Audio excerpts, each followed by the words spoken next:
Well, hello, my name is Sam.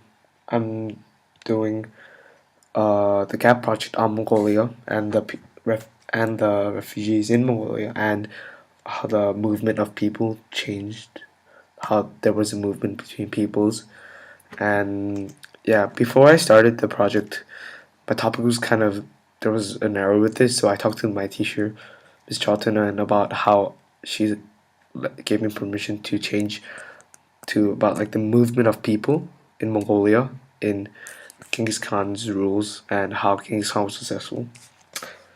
Yeah. So yeah, here we go. So first thing I think you should know it's the capital of Mongolia, Ulaanbaatar. As you see in the map, Ulaanbaatar is in the center and it's kind of north. It's slightly in the east, so it's about in the center and it's yeah. See Ulaanbaatar. It's the biggest and the capital of Mongolia, and its population is just over a million people, and it is the most important city in Mongolia for many reasons. And one of them, like several of them, are like the center of cultures, businesses, and industrial things. Ulaanbaatar it was founded in 1639 by Buddhist nomads. Background information about Mongolia. So it's a country with a very long history and has a very significant character, as we all know. It's Genghis Khan. Um, so Genghis Khan, it's very successful, as you know, like conquered many areas, and as you know, Mongolia is a country with a lot of different races. It's just not like one, but then it includes like Chinese, Russian, and South Korean. So if you visit Mongolia, if you see Mongolians, you might see some that might look Russian, or maybe look more Asian. So there's a lot of races mixed. Um,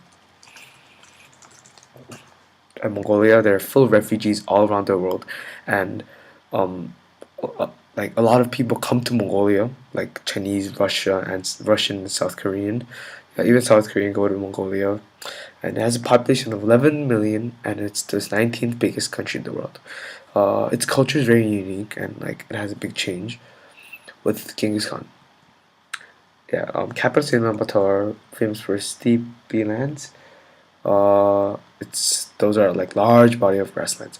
Like Mongolia has like a lot of those lands, and they are parliamentary democracy, and their main language is Mongolian, and the rest of it's Turkish or Russian. There's some Chinese, uh, um, and about 94% of the people practice Buddhism. So those are like the background information, and yeah, for entertainment, these two are very famous Korean winners of an audition program that came from Mongolia. They're Korean, but their parents work in Mongolia, so I guess. Um,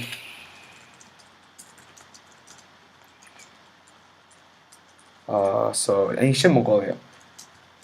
Uh, like it's before Genghis Khan had success and like conquered many other countries. It was a very nomadic group of people that would just wander around steppy lands, and was like just were like hunters. Um, well, Mongolia was mixed with Turks and the Mongolians, and in 13th century, Genghis Khan started to expand the empire. They used horsemen that were very trained and talented. Horsemen, they were very well trained and talented um, soldiers that used horses to fight in wars. They mostly used arrows and uh, um, swords. These are like important dates. In 1215, on 1220 and 1221, Genghis Khan the Great captured Beijing, Samarkand, and Bukhara. So a lot of people say that, uh, say like, is Alexander the Great um, a better like warrior, or is it Genghis Khan? It's uh, a a lot of people get confused, but then it's Genghis Khan because Genghis Khan, I'll show you later in the map, but then he conquers a lot of land, like a lot. Like he conquers almost all of Asia, while Alexander the Great conquered a lot of like the Europe parts. But then Genghis Khan also reached Europe and the Arabians, and yeah.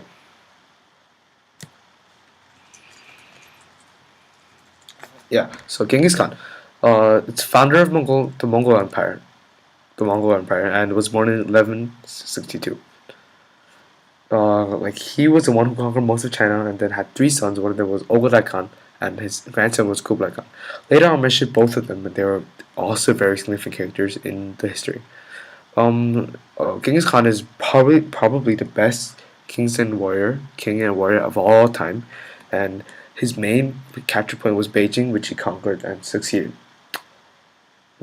Ancient Mongolia Part Two. So 1227, like Genghis Khan sadly dies while he was having a hunting, like practicing hunting, and he falls off a horse and dies. So when something happens, something else will happen. So later, Ogedai Khan becomes the new emperor. As mentioned, he was the son of one of the three sons of Genghis Khan. During his reign, he moved the capital to Karakoram. As you see, like just moving a capital is it's not an easy thing.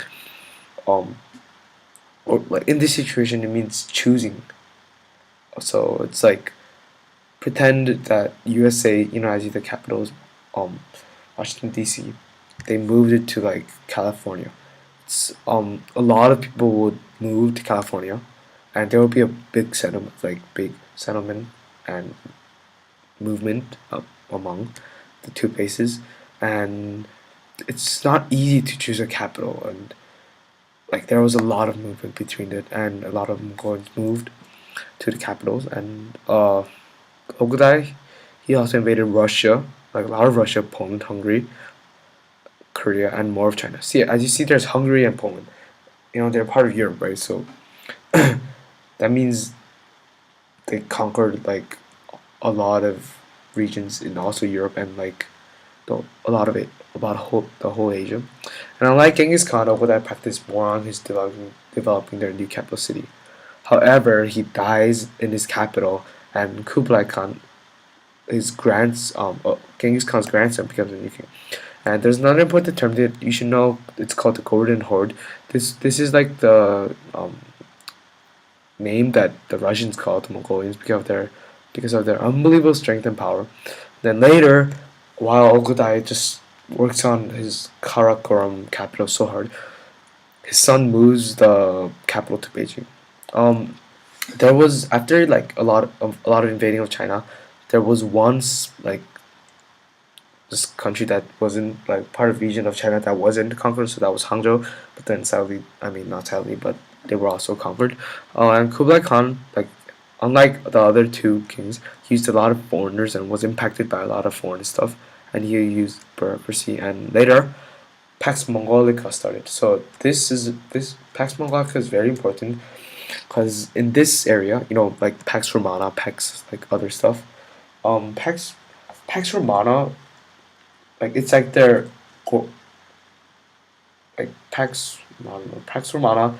Pax is like everything with that word in it. It means like the golden age. So as the Mongolians also had their golden age, and in the Pax Mongolica, the trade increased, the business was going well, and everything was just going well, and like more land, and there was more movement. And like here, I forgot to mention, but in the like as he moved to capital to Beijing, there was a lot of movement. I also told you, right? Like if you live in Seoul, pretending that you moved the capital to Busan, like you have to move your business if you own a business, or if you have a shop. So a lot of people will move to Seoul to Busan. That's like the same thing.